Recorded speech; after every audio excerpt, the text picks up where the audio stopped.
Welcome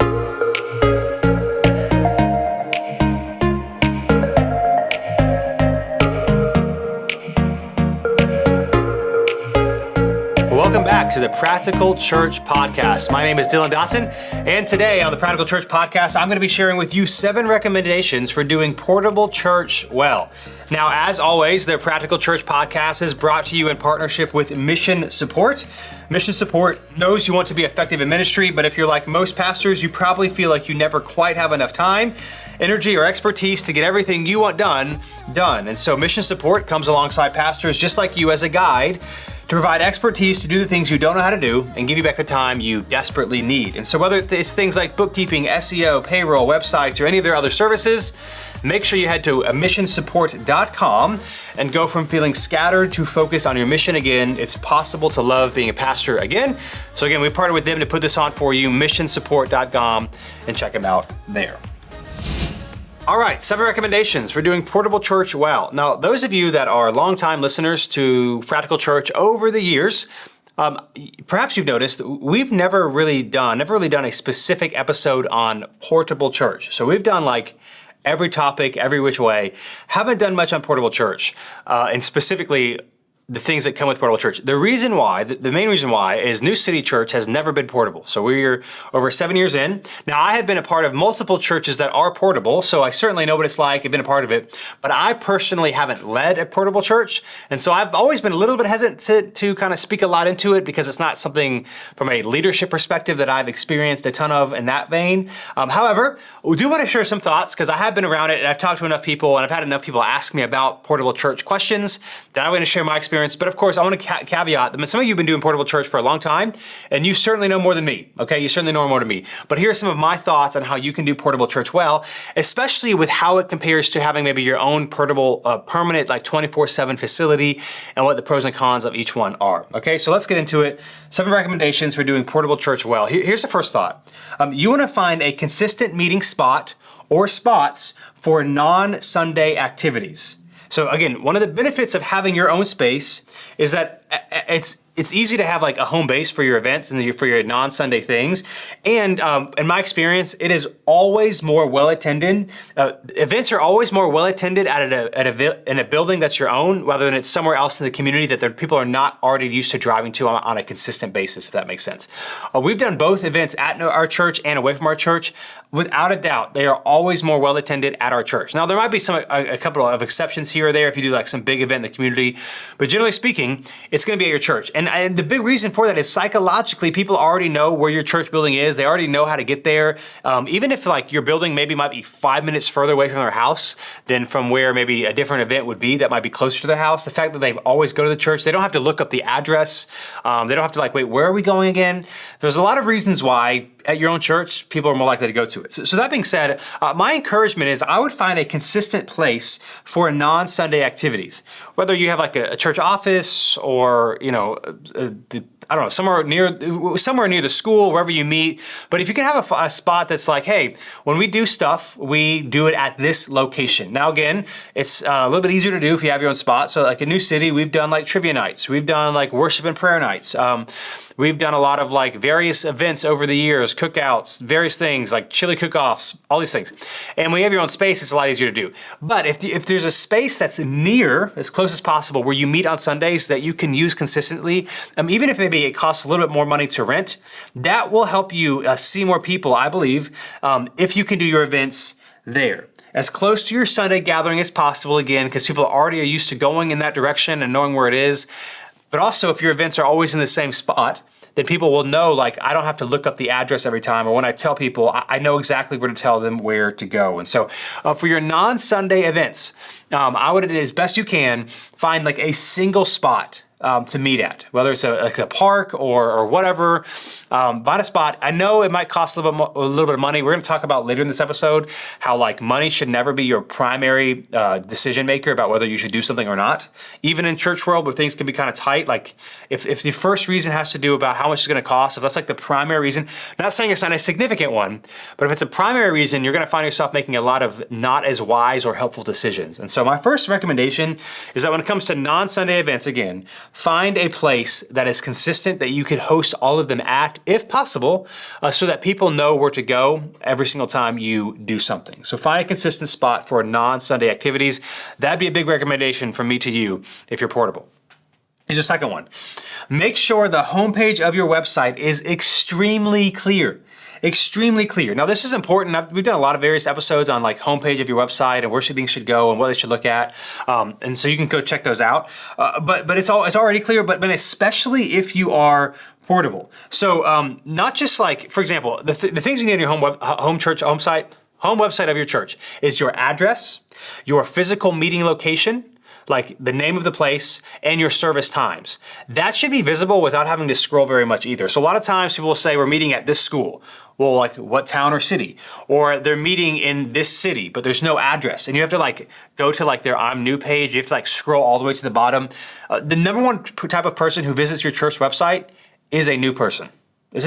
So especially your homepage needs to be set up with a new person's eyes perspective, okay? So this is even more so important if you're portable, because you need to say exactly where you meet, where the address is, you know, where your location is. If you just say your school, for example, but you don't have the address of the school, well, you're now making somebody do a step to figure out like, where is the school? And some people won't do. If you just say the address, but you don't say like the name of the school you're meeting at, that also can be confusing. Or if you meet at a bar or a movie theater or whatever, I would say, here's the time or the times we meet on Sunday. Here's the physical location address and the name of the building that we are in. You want to make it as easy as possible.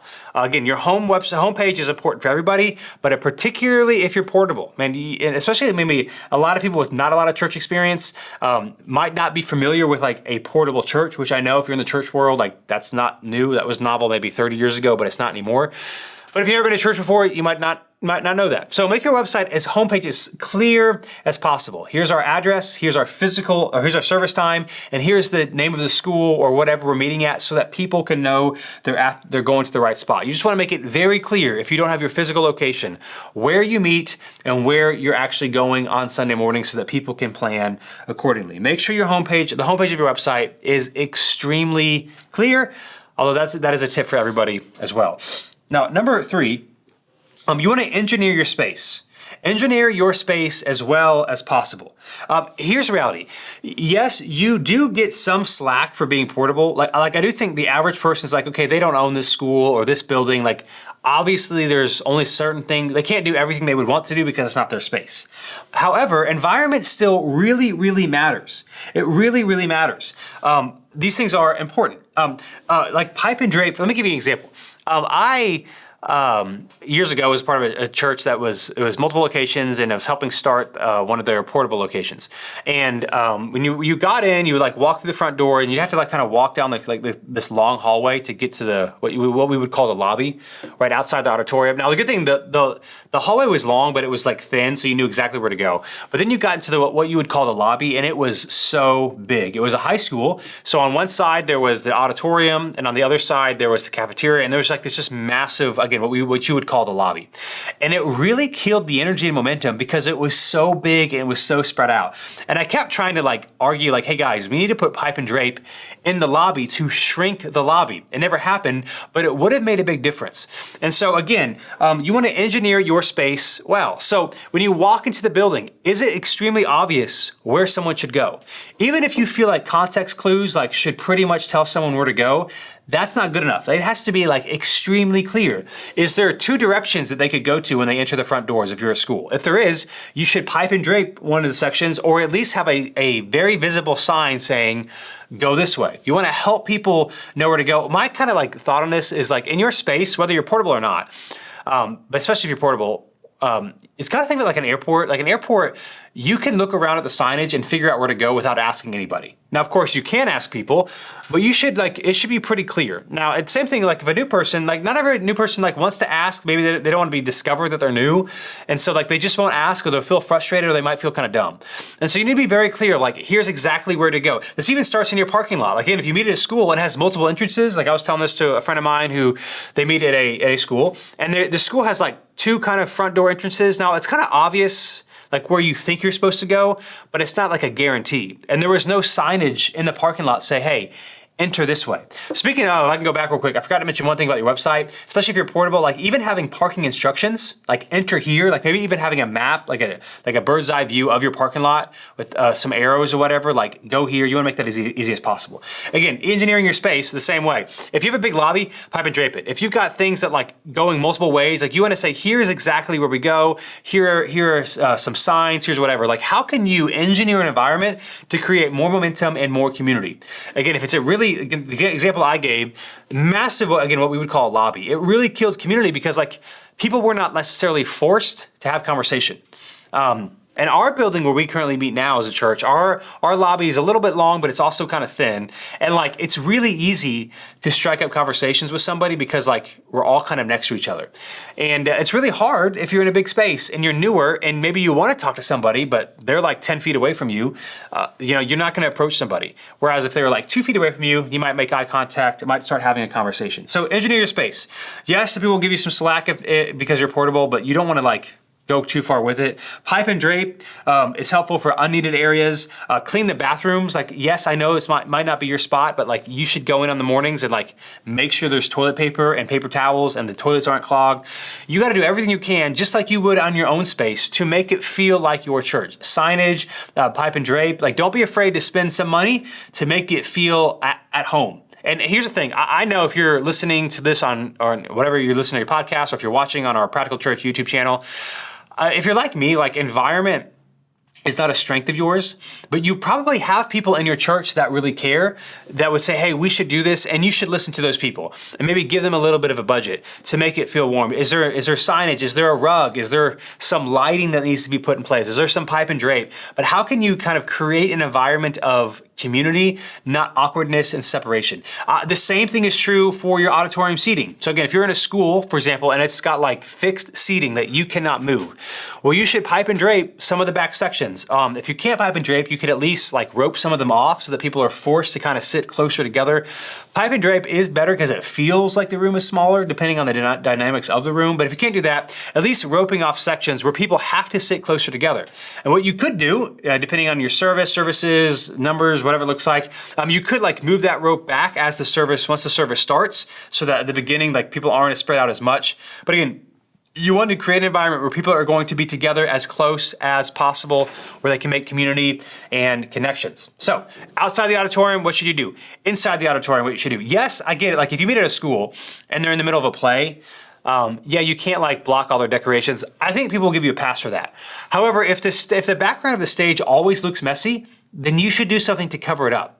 You should try to think through again. I know this is not our space, but how can we make it feel inviting and welcoming? Again, the way I like to assume it, whenever it comes to like anything church related on a Sunday morning, like that, man, if the people in my life that I've been praying for, that I wish would come to know Jesus or might come to New City, if they came to New City on that Sunday, what would I wish would be different? Or how would I want the space to look in this particular context? Man, do that. Like if you have a friend that would come in and you think they'd be very confused on where to go, then you need to invest in the space a little bit.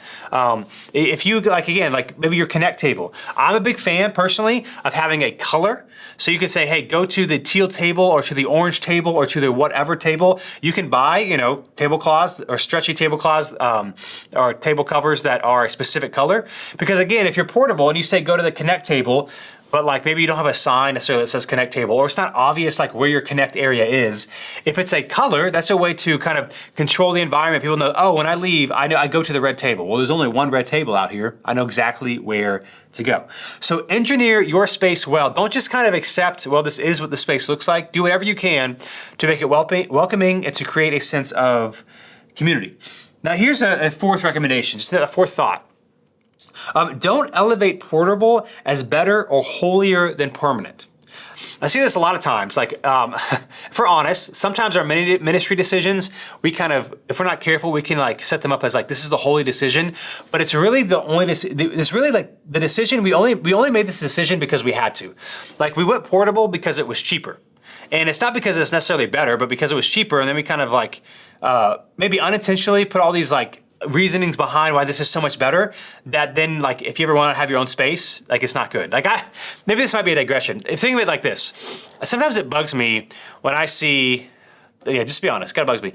Like church plants or new churches or whatever. Sometimes churches will take like a weekend off for like Memorial Day, Labor Day, July 4th weekend, whatever. And, I'm not, whatever. That's not what I'm talking about. Like actually taking the Sunday off, which I wouldn't recommend, but what I see often is it's couched in, let's take a Sunday off. Let's rest together.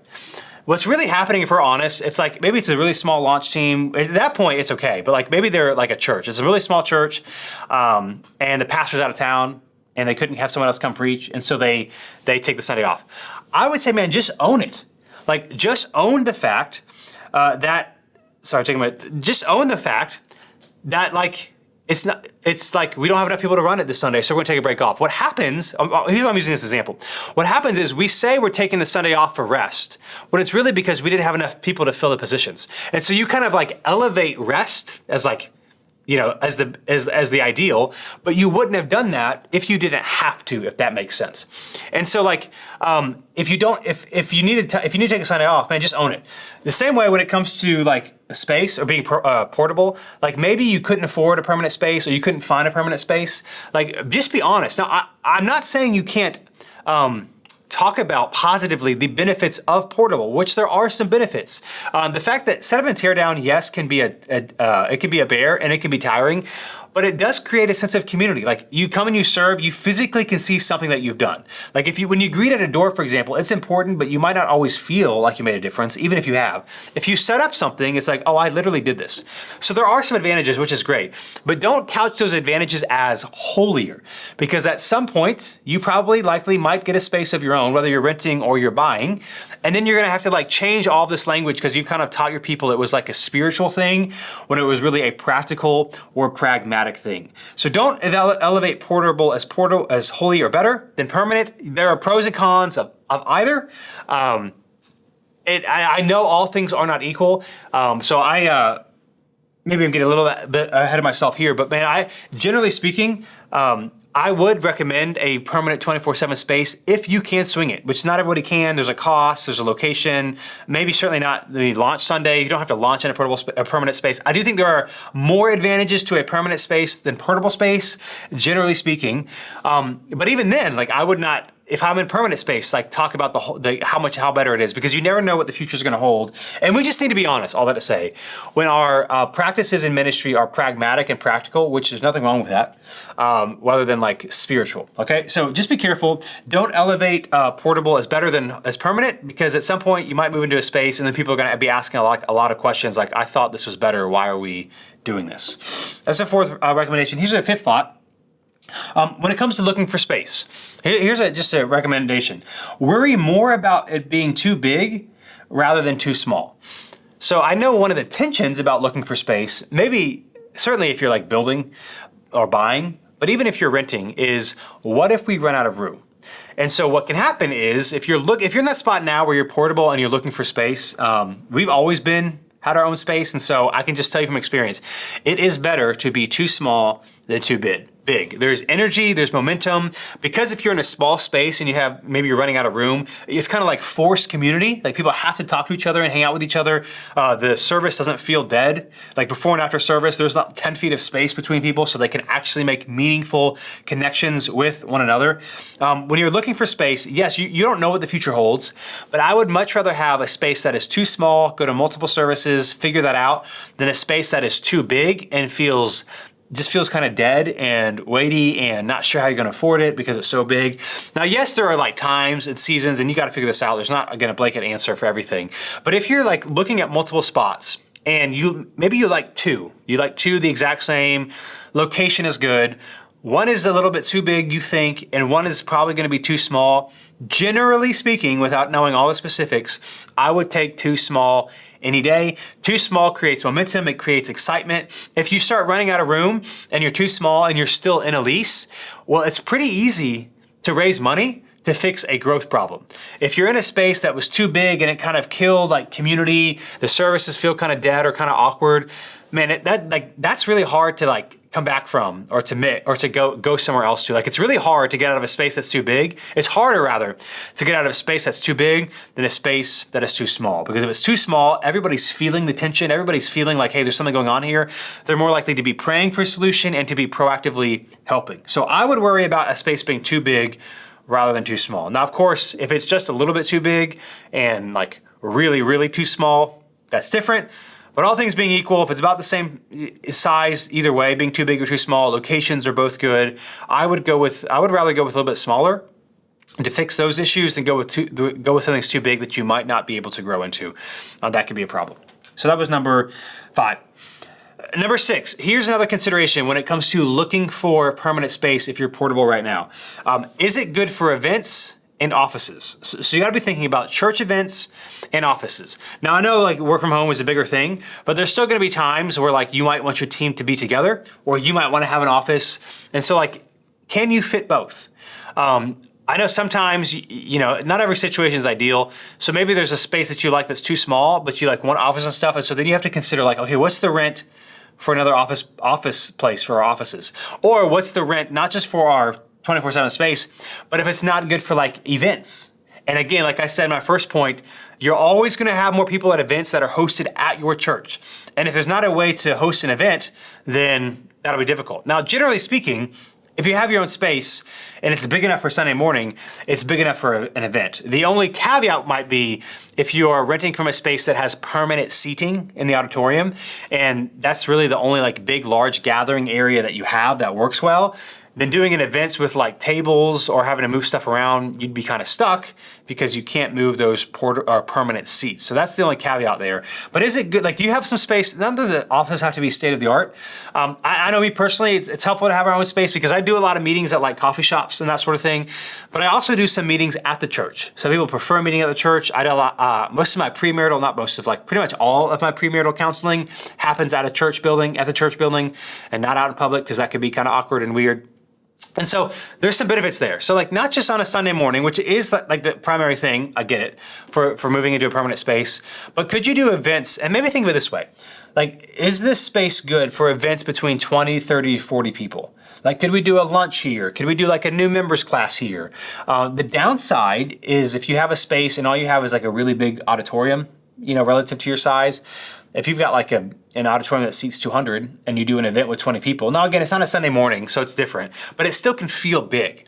And so just be conscious of like, not just Sunday morning, but what about our events? What about our offices?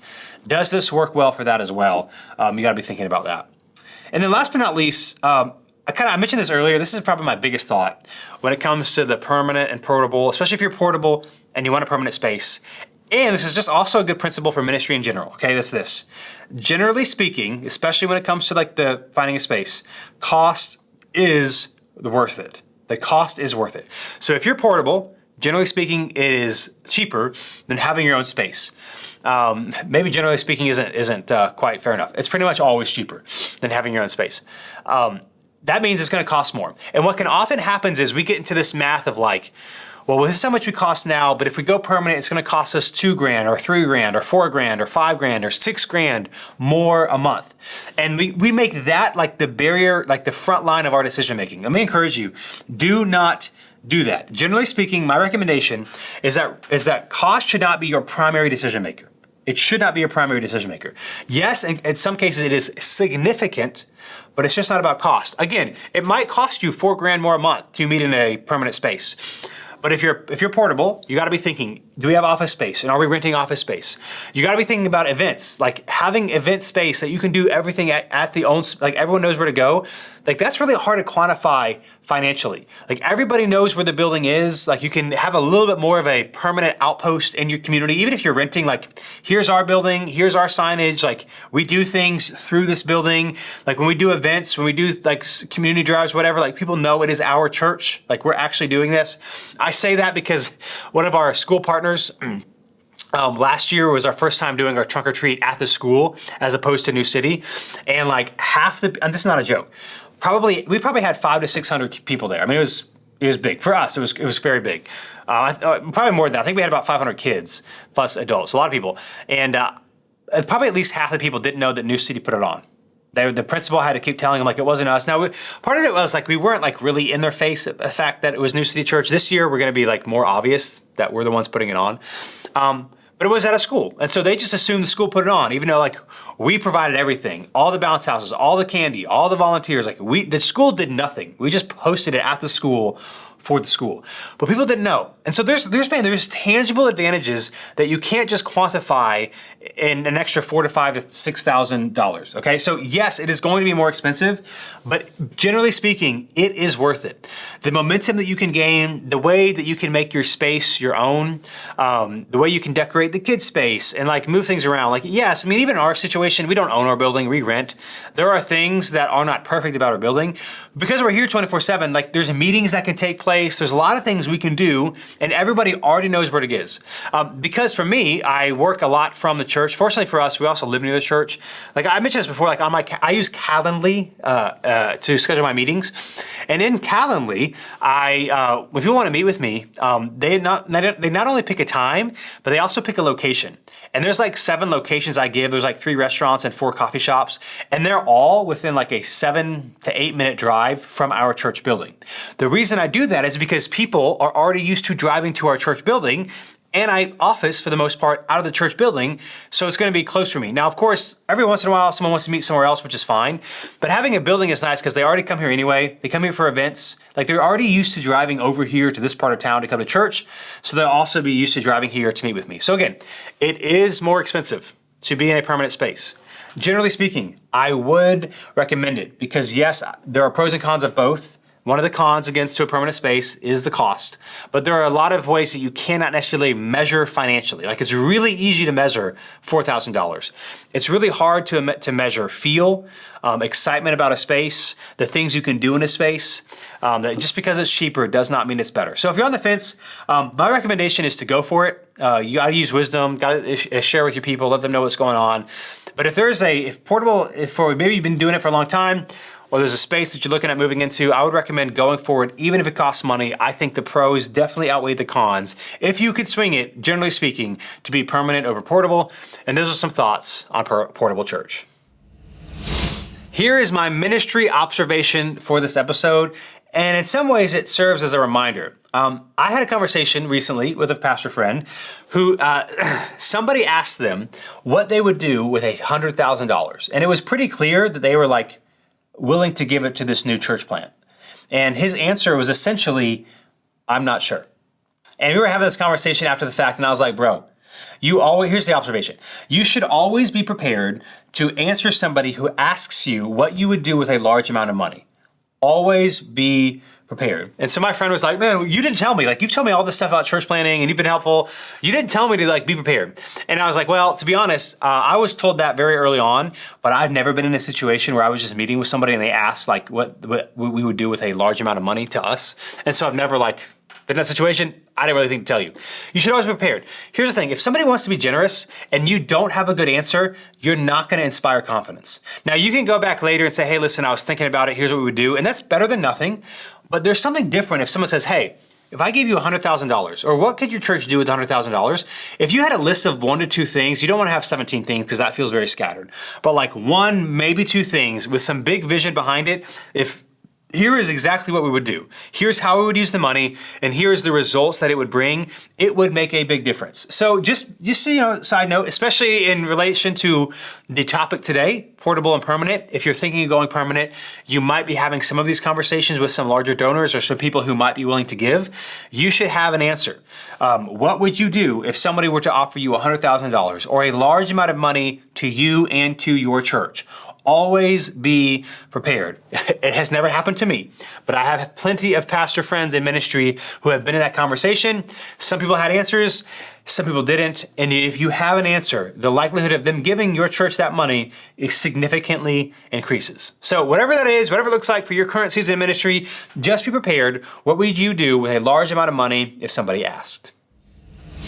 Here is this episode's personal growth tip. Let me share with you how to get the best results. Here is how to get the best results, ministry, personally, or otherwise.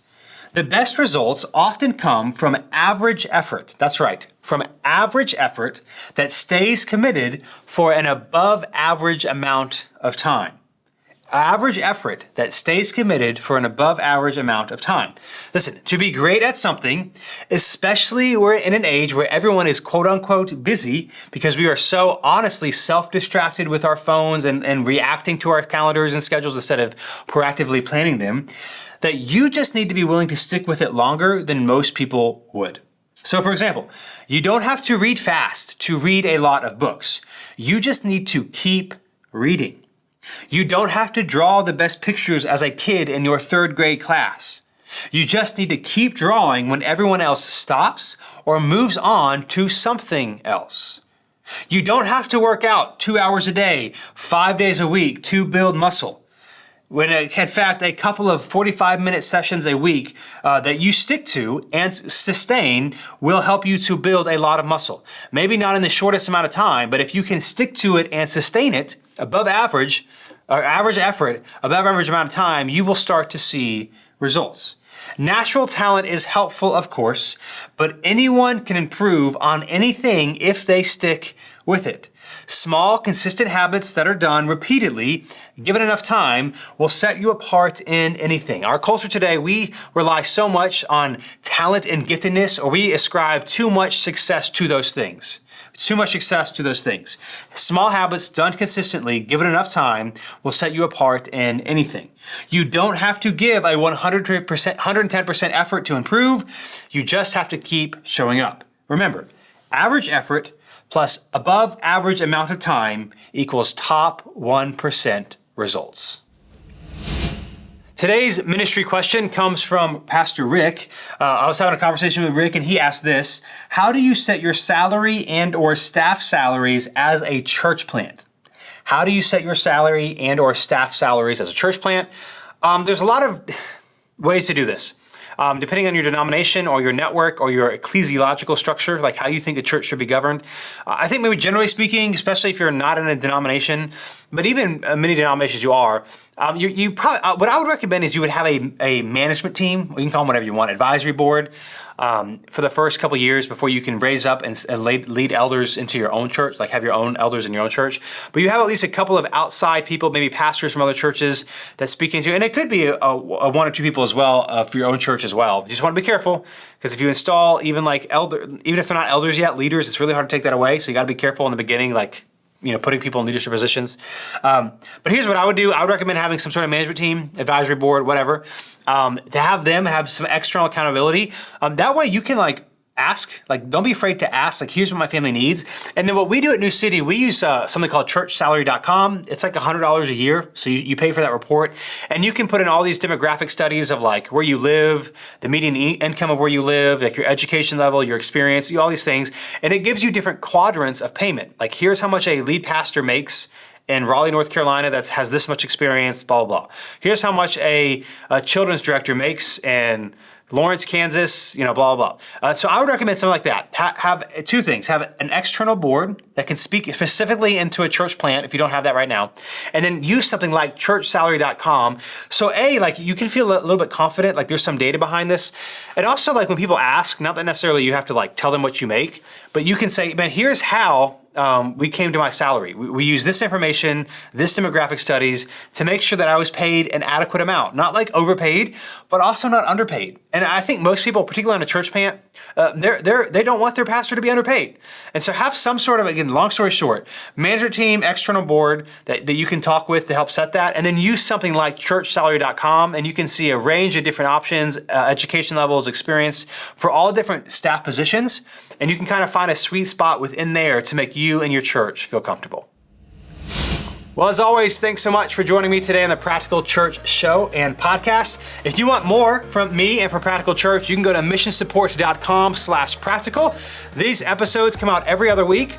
And on the alternative weeks when we don't have new podcast episodes, I send you a Practical Church newsletter where I send you more practical tips and advice that are on addition to or different from the podcast. So it's a whole different information. So missionsupport.com/practical is where you can sign up for that. You can also ask an episode that I can answer on a future episode or a topic that you want me to cover. And of course, you can check out missionsupport.com for getting your ministry needs, getting help with your ministry needs, if I can speak, to help you love being a pastor again. So go ahead and subscribe to the show if you haven't. If you're on YouTube, make sure you like and subscribe. And I'll be back with you in 2 weeks for another show on the Practical Church Podcast.